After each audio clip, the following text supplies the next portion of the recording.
नमस्कार दोस्तों, आज हम आपको बताते हैं कि खांसी किन किन कारणों से हो सकती है। फेफड़ों की नसों पर अधिक दबाव होने या दिल का एक हिस्सा बड़ा हो जाने पर भी खांसी की समस्या होने लगती है। इसे दिल का अस्थमा कहते हैं। लगातार और लंबे समय तक चलने वाली खांसी किसी बड़ी बीमारी का कारण हो सकती है। गले में संक्रमण, फेफड़ों का संक्रमण, निमोनिया के कारण भी खांसी हो सकती है। दोस्तों, आज हम जो नुस्खा आपको बताने जा रहे हैं वो नुस्खा मैंने अपने फ्रेंड्स को बताया था, जो कि 2 महीने से खांसी से परेशान था। इस नुस्खे का मात्र 3 दिन प्रयोग करके वो बिल्कुल ठीक हो गया। तो दोस्तों, अब हम आपको बताते हैं आपको करना क्या है। आपको लेना है 2 चम्मच शहद, एक कटोरी में डाल लेना है। शहद में एंटीबैक्टीरियल गुण होते हैं जो बैक्टीरिया को नष्ट करने में मदद करते हैं।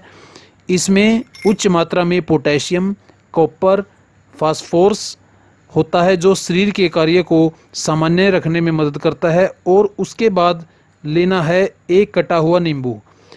नींबू बहुत ही गुणकारी होता है। नींबू में उच्च मात्रा में विटामिन सी होता है जो शरीर में इम्यून सिस्टम को मजबूत बनाने में मदद करते हैं, जिससे शरीर को कई तरह के इन्फेक्शन से बचाया जा सकता है।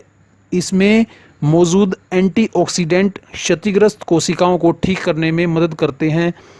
इसके अंदर सूजन को कम करने के गुण होते हैं। अब इनको अच्छी तरह से मिक्स कर लेना है। जब ये मिक्स हो जाए तो इस नींबू शहद के मिश्रण को पी लेना है। इसे पीने के बाद 1 घंटे तक आपको कुछ नहीं खाना है। दोस्तों, इसका सेवन आपको सुबह शाम करना है। इसके 3 दिन के प्रयोग मात्र से आपको किसी भी तरह की खांसी हो वो बिल्कुल ठीक हो जाएगी और आप बिल्कुल स्वस्थ हो जाओगे।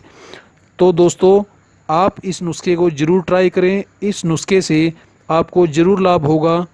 तो दोस्तों, अगर आपको ये वीडियो पसंद आए तो हमारे चैनल को सब्सक्राइब करना न भूलें और साथ में बेल आइकन ज़रूर प्रेस करें, जिससे आप तक हमारी आने वाली हर वीडियो की नोटिफिकेशन आप तक आसानी से पहुंच सके। धन्यवाद।